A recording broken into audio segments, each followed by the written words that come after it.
Sejarah singkat Imam Hambali. Imam Ahmad bin Hambal bernama lengkap Abu Abdillah Ahmad bin Muhammad bin Hambal, dikenal juga sebagai Imam Hambali. Lahir tahun 164 Hijriyah di Baghdad, Irak.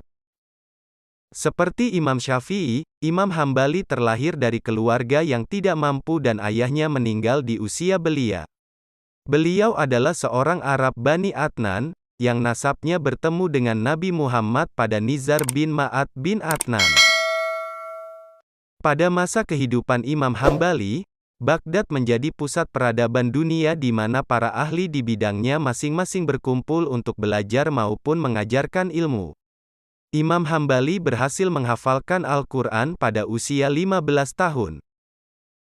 Guru pertama Imam Hambali adalah murid dari Imam Hanafi yaitu Abu Yusuf di mana ia belajar dasar-dasar ilmu fikih, kaidah-kaidah ijtihad, dan metodologi qiyas.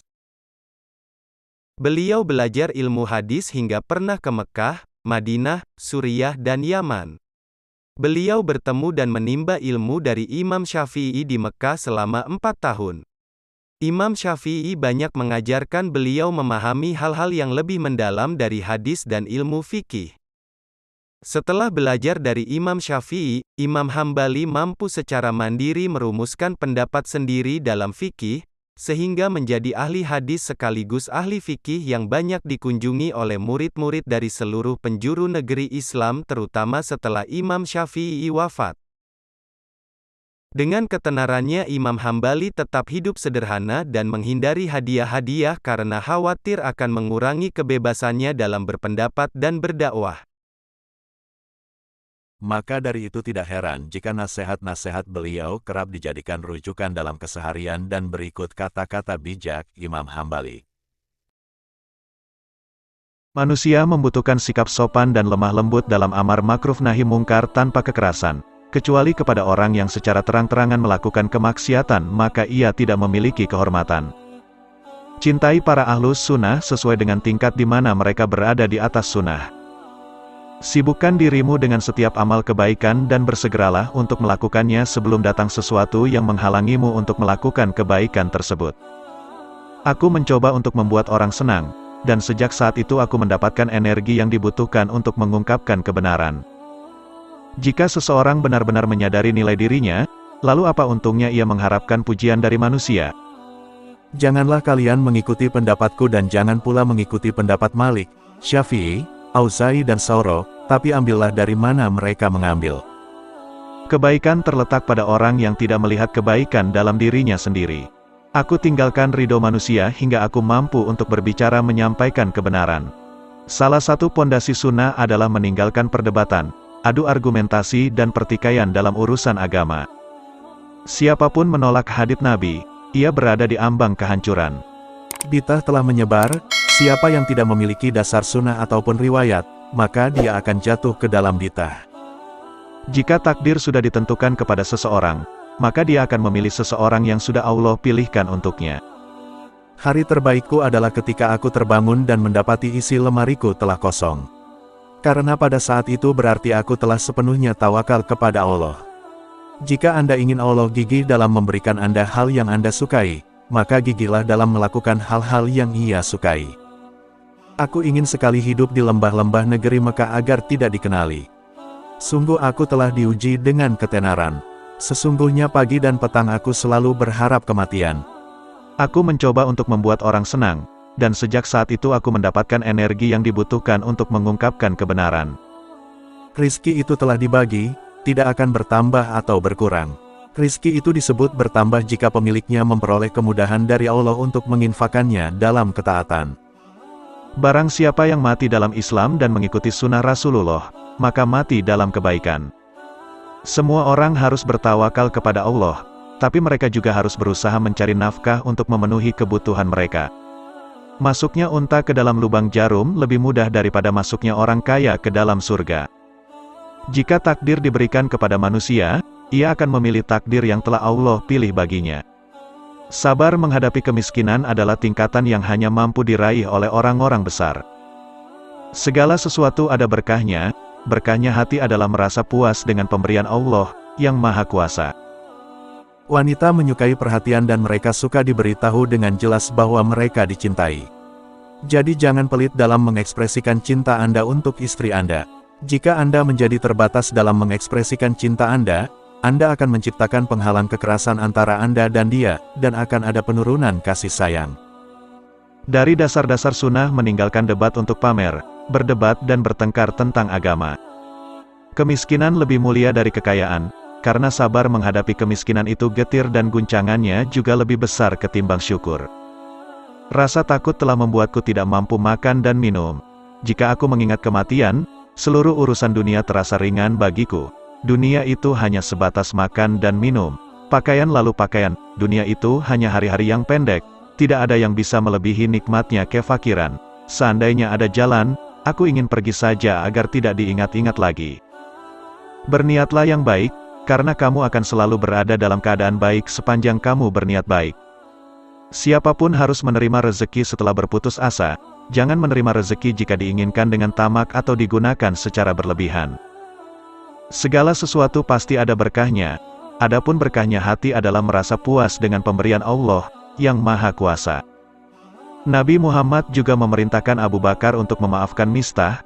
Apa untungnya untukmu jika Allah menyiksa saudaramu muslim karena sebab dirimu yang tidak mau memaafkannya? Jika kamu mengklaim bahwa dirimu termasuk orang-orang yang berlindung dari neraka dan menginginkan surga, maka perjuangkanlah apa yang kamu cari dan jangan sampai disesatkan oleh keinginan duniawi. Niatkan baik, karena Anda akan selalu dalam keadaan baik selama Anda berniat baik.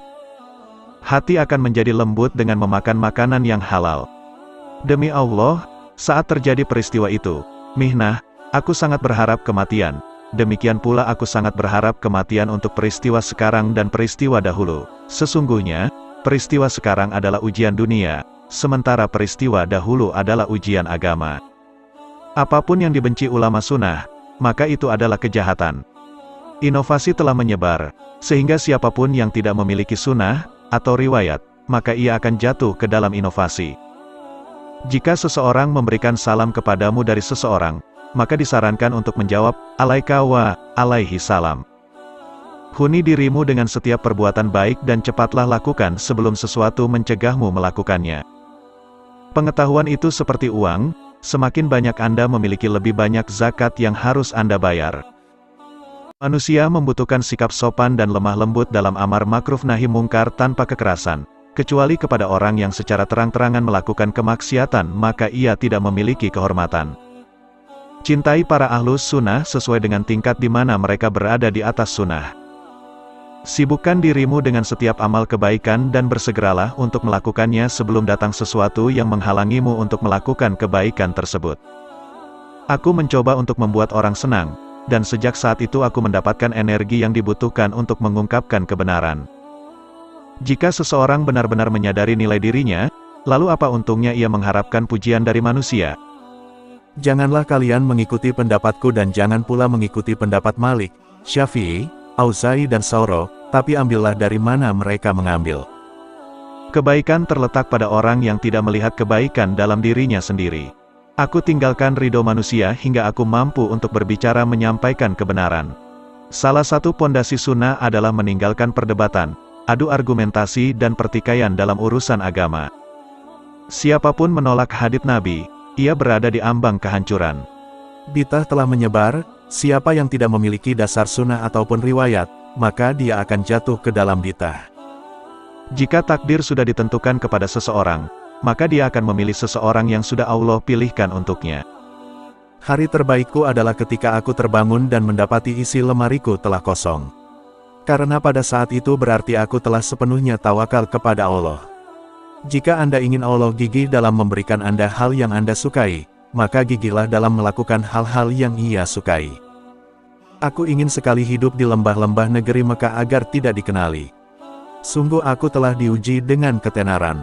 Sesungguhnya pagi dan petang aku selalu berharap kematian. Aku mencoba untuk membuat orang senang, dan sejak saat itu aku mendapatkan energi yang dibutuhkan untuk mengungkapkan kebenaran. Rizki itu telah dibagi, tidak akan bertambah atau berkurang. Rizki itu disebut bertambah jika pemiliknya memperoleh kemudahan dari Allah untuk menginfakannya dalam ketaatan.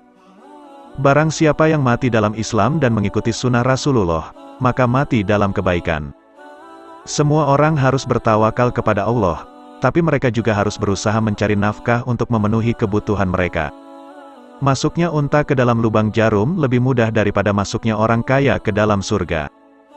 Jika takdir diberikan kepada manusia, ia akan memilih takdir yang telah Allah pilih baginya. Sabar menghadapi kemiskinan adalah tingkatan yang hanya mampu diraih oleh orang-orang besar. Segala sesuatu ada berkahnya, berkahnya hati adalah merasa puas dengan pemberian Allah, yang Maha Kuasa. Wanita menyukai perhatian dan mereka suka diberitahu dengan jelas bahwa mereka dicintai.